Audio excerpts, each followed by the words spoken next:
faut savoir que moi, je m'appelle Jonathan, c'est mon prénom. Et Joe le magicien, ça fait référence à une chanson de DJ Arafat, donc on connaît tous la légende, qui a fait une chanson qui s'appelle Hommage à Jonathan. Sûrement vous connaissez Jonathan et la chanson commence avec Hommage à DJ Jonathan, Joe le magicien. D'accord. Moi, étant petit, on m'a toujours appelé comme ça, on m'a toujours chanté cette chanson. Et au final, quand je me suis dit que j'allais faire de la musique, je me suis référé à ma première approche de la musique en tant que telle, quoi. Et d'ailleurs, dans le libellé, Joe, c'est aussi DJ, si on regarde aussi. Non. Non. Joe, c'est comme ça qu'on m'appelle de base. D'accord. Genre, dans la vie de tous les jours, moi, c'est Joe. Et du coup, quand je me suis mis à rapper, j'ai juste mis le magicien en référence. Alors, on va voir cette magie opérée, tout de suite en image, un extrait de votre dernier titre, Big Baller. C'est sorti en milieu de mois. On regarde et puis on revient vers vous. J'ai l'étal, j'ai la bague, qu'est-ce qu'on fait? Apparemment pas fidèle, mais qu'est-ce qu'on sait? T'entendais parler de moi, on se court après depuis des mois, Avec moi, ce que tu veux, c'est instantané. Avec Ayoyo, ils ont dit que j'ai la cote cette année. C'est vrai, le vrai garçon de tes rêves, c'est moi. Je peux câbler quand tu passes devant moi. Elle veut la vie de qui? C'est ce qu'elle dit, veut les deux R. Turn up, le samedi, pas de diplôme, c'est moi. Qu'est-ce que dit?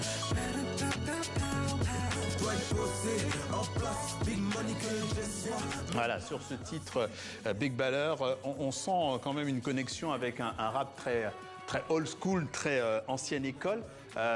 Sur ce titre, quelles sont vos inspirations, quelles sont vos références? Alors, je ne dirais pas que c'est des références que j'ai eues, c'est plus Ma seule pensée lorsque j'ai écrit ce morceau, c'est attitude. J'ai voulu montrer une image de moi un peu plus sûre d'elle, un peu plus charismatique, un peu plus affirmée. Et en fait, ce genre de sentiment-là, c'était souvent dans les musiques d'avant, old school, un peu années 2090 qu'on ressentait ça. Du coup, je me suis dit, quand je vais faire Big Baller, déjà Big Baller, ça veut dire en mode le boss, quoi. Celui qui sait ce qu'il fait, celui qui sait où il va. Donc vraiment, quand j'ai fait ce son, ma seule pensée, c'était attitude. Après, bien sûr, il y a des petites inspirations old school, mais je me suis plus laissé driver par la prod en elle-même qui était déjà comme ça. Sinon, vraiment, je dirais que c'est du Joe à part entière, quoi. Et vous faites d'une pierre deux coups, parce que vous réussissez à vous connecter à une génération peut-être plus ancienne. Exact. Qui connaît, je ne sais pas, les... Alors moi, je vais me lancer, des LL Cool J ou des Tupac. Exactement, c'était surtout Tupac. C'est un peu... Forcément, dans la manière de rapper, il y a vraiment du Tupac, un peu du Jay-Z, du Notorious B.I.G. C'est un peu ça qu'on a voulu faire, mais vraiment, je me suis dit faire un son qui va toucher tout le monde et un son qui est moins superficiel, un son qui est plus niche, mais qui touche là où il faut. Donc c'est vraiment dans ces pensées-là que j'ai fait Big Baller. Vous dites effectivement que voilà, cette chanson, elle est très personnelle. Qu'est-ce qu'elle raconte quand on regarde bien?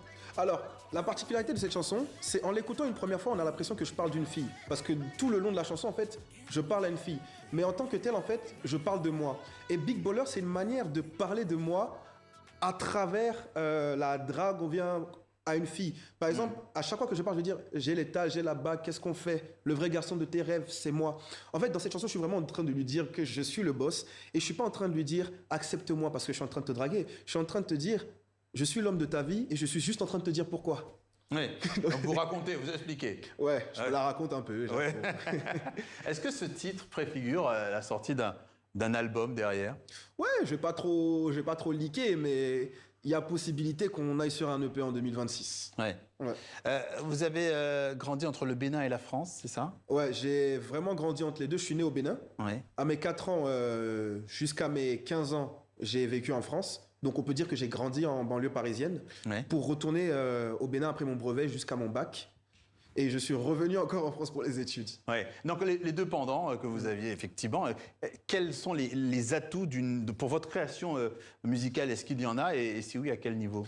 C'est le mélange des cultures. Dans le sens où j'ai beaucoup de racines du Bénin et beaucoup de références dans la France. La musique, vraiment, j'ai grandi en France, donc la musique, moi j'ai été bercé, j'ai pas été bercé d'abord avec la musique du Bénin, j'ai d'abord été bercé avec les musiques de France, le rap qui se faisait, etc., etc.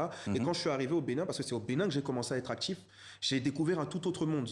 Du coup, vraiment, l'atout que j'utilise dans ma musique, et on peut le sentir, c'est vraiment le mélange de cultures et l'appui sur les deux racines afin de faire quelque chose de tout à fait nouveau. Ouais. C'est vraiment sur ça que je mise. Alors, à ce moment de l'entretien, on s'arrête un instant pour écouter Cotonou et Doux, et on revient vers vous. Petit date, on s'attrape côté Cotonou. The way she dey wine in the boss in my head. Say it again, c'est Cotonou qui est doux. Les amis, réveillez-vous. Cotonou sage et chant. Veuillez prévenir vos gars vocaux que là vous êtes plus ensemble. Ma chérie, va leur dire réveillez-vous. Alors là on est dedans. Tous les mongos de la diaspora, dis-leur qu'on n'est plus ensemble. Parce que là c'est Cotonou qui est. Cotonou est d'où? Vous vivez à Cotonou? Ouais, là actuellement je suis plus en France pour les études, mais sinon oui, je suis basé à Cotonou. Oui. Ouais. Et donc quand on regarde effectivement ce clip, qui est, là vous êtes beaucoup plus nombreux, hein, vous, avec, vous faites beaucoup de collaborations de ce type, c'est aussi inspirant. Ouais, j'ai énormément commencé avec les collaborations quand j'ai commencé à me faire connaître. Parce que, comme vous le voyez là, ils chantent en notre langue chez nous. La langue la plus parlée, c'est le fon, après le français. Et moi, je ne sais pas parler fon parce que justement, j'ai grandi en France et j'ai été bercé avec le français qui est ma langue maternelle. Ouais. Et j'ai fait une chanson qui parle de Cotonou. C'est un peu une lettre d'amour à ma ville. Mais je ne pouvais pas faire cette chanson-là si je rajoutais pas des gens qui parlaient notre langue. Ouais.